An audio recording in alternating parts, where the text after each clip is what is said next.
E aí galera, eu sou a professora Bianca Nascimento e o assunto agora é feudalismo. Essa é a nossa segunda videoaula. Na nossa primeira videoaula nós falamos sobre as invasões bárbaras. Então nós vimos que os bárbaros invadiram aquele Império Romano decadente, ok? Estava lá moribundo já, com uma crise interna por conta da Pax Romana e estava sofrendo também um processo de ruralização. A população estava fugindo do Império Romano do Ocidente, das cidades, para o campo, por conta dos altos impostos e, posteriormente, por conta das invasões. A Pax Romana gerou uma crise muito grande dentro do Império Romano do Ocidente, o que fez a população migrar para o campo. Além disso, a gente viu na aula passada, na videoaula passada, as invasões bárbaras para aquela região, o que provocou um pânico nas cidades também, o que impulsionou essa população fugir ainda mais para o campo. Então o processo de ruralização veio por dois motivos, e ele está cristalizado nesse período. E aí esse feudalismo, que é o tema da aula de hoje, que vai surgir lá para o século V e vai até mais ou menos o século IX, vai dar início à Idade Média, né? A Idade Média então começa com os Érulos invadindo a Roma Ocidental e vai até os turcos otomanos conquistarem Constantinopla, ok? Mais ou menos 1453. Então, essa Idade Média, né, que a gente está falando agora, essa Europa medieval, então nós vamos falar só da Europa, a gente vai falar desse feudalismo. Esse feudalismo teve um tanto de variações pela Europa, e várias exceções também. Mas a gente vai falar sobre a região da Gália, que acabou virando um modelo feudal. Essa região da Gália, então, foi conquistada pelos francos, como vimos na aula anterior, e os francos deixaram ali na região da Gália uma série de características que, misturado com as características romanas, vai fazer ali o feudalismo. Vamos lá. Ponto. Primeira coisa que a gente precisa lembrar, que esse processo de ruralização vai trazer uma sociedade agrária, ok? Essa ruralização da sociedade vai colocar a economia também né, voltada para o campo. A gente tem um declínio do comércio, porque as vias estão interrompidas, o mar está interrompido, porque está tendo invasão o tempo todo. A gente tem uma organização social surgindo aí, a gente tem os nobres, donos de latifúndios, né, que estão se tornando fortes nessa época. A gente tem um camponês pedindo para esses nobres latifundiários proteção em troca da sua produção, que aí está surgindo o colonato, né? E esse colonato está virando servidão no campo. Nas cidades, né, a cidade que já foi dominada pelos germânicos acaba tendo aí uma transformação, né, que as cidades, então, quando foram dominadas, ela passou a ter uma quantidade muito grande de escravos, e esses escravos, com o passar do tempo, também foram se transformando num outro sistema de trabalho, que é o colonato. A gente tem o poder central nas mãos desses senhores agrários. Por que eles estão na mão desses senhores agrários? É aquela herança do poder descentralizado dos germânicos, né? Porque nós vimos lá com Carlos Magno, quando Carlos Magno doa terras e doa poder aos condes, né? E depois com Luís o Piedoso dividindo o reinado entre os três filhos, a gente vê a descentralização do poder voltando a acontecer entre os germânicos, que eles já eram assim antes, quando eles eram nômades, né? Antes de se fixar ali na região do Império Romano do Ocidente. Então a gente vê essa herança germânica, né? Lembra, os germânicos viviam em tribos, e agora a gente tem esses blocos, vamos dizer assim, esses feudos, né, com seu poder autônomo, separado, um governo descentralizado, um poder descentralizado, característica mesmo dos povos germânicos. Além disso, a gente tem de herança dos povos germânicos os comitatos, que é o benefício, que é o serviço de lealdade, que a gente falou agora do Carlos Magno.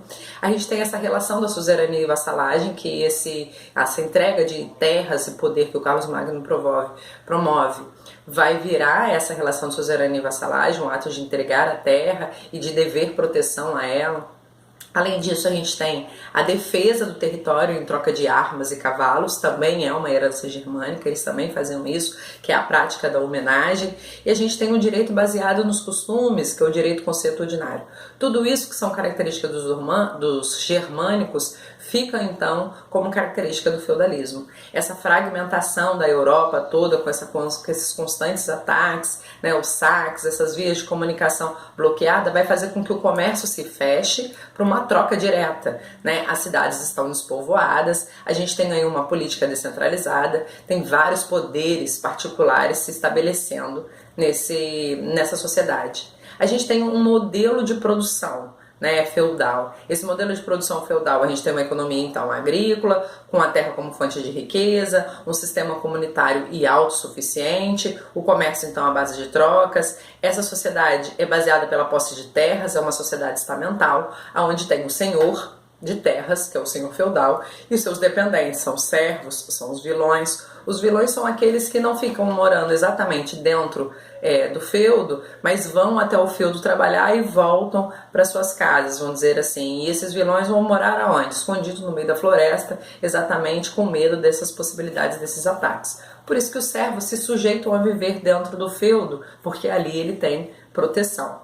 E a Igreja Católica, que é o outro tripé, né, dessas características do feudalismo, a gente tem a Igreja Católica como uma instituição mais importante. Ela tem um monopólio cultural nessa região aí. Esse monopólio cultural traz pra gente aí, pra gente entender, essa moral religiosa que condena o comércio, que condena o lucro, que condena a usura, que condena o empréstimo a juros. Ela é dona de terras e poder desde lá de trás, quando ela começa a se aliar aos reis germânicos, né? Os reis germânicos se aliam à Igreja Católica exatamente para sedimentar o seu poder. E a Igreja Católica ganha muita coisa com isso, principalmente terras, até o patrimônio de São Pedro. A arte tem uma completa inspiração religiosa. Nas letras é o latim do Império Romano que vigora, a ciência só interpretações bíblicas, né? E aí a gente vê o pequeno avanço na medicina nessa época, e aí tem um filme bacana pra gente assistir, o Físico, né? É legal, que fala sobre esse desenvolvimento da medicina tanto do lado da Europa quanto do lado lá do Oriente. E a gente tem na filosofia os doutores da igreja, né? São Tomás de Aquino, Santo Agostinho. A Igreja Católica é que dispõe esse pessoal letrado. A intelectualidade fica centrada na Igreja Católica, né? É ela que fornece, por exemplo, os funcionários para o rei. Quando o rei precisa de gente inteligente, ele vai buscar dentro da Igreja Católica. Aqueles ideais de cavalaria também começam a vir dentro da moral religiosa. A mulher deixa de ser brutalmente menosprezada e passa a ser valorizada, glorificada até como um prêmio, vamos dizer assim.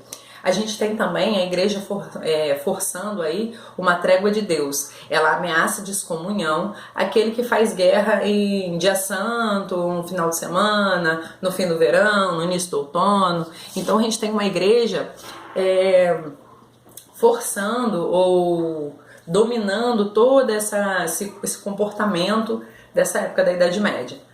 Vamos lá, feudo. O que a gente precisa entender do feudo? Internamente, no feudo, ele é o quê? Ele tem o quê? Tem um castelo ou uma abadia, se ele for controlado pela Igreja Católica. Se ele tiver um castelo, vai precisar ter ali dentro uma casa paroquial, uma capelinha, onde vai ser cobrado o dízimo. Normalmente tem uma vila de servos, né? Ou uma aldeia dentro do feudo.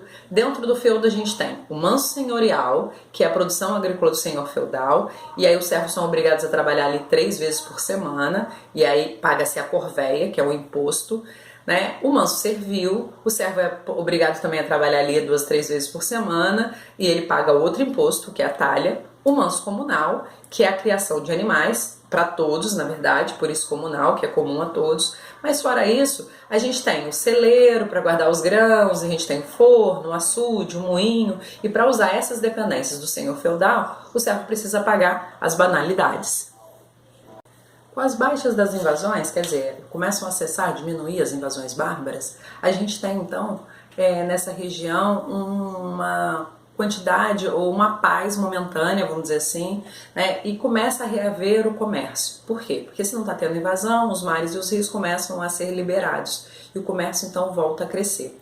A gente vai falar sobre esse ressurgimento do comércio na nossa próxima videoaula, para poder entrar no processo da crise do feudalismo. Então a gente encerra por aqui hoje e o feudalismo continua na próxima videoaula para poder falar sobre a crise feudal. Então quem gostou, faz favor aí para mim. Clica no joinha, ativa o sininho e se inscreve no canal. Beijo, até a próxima!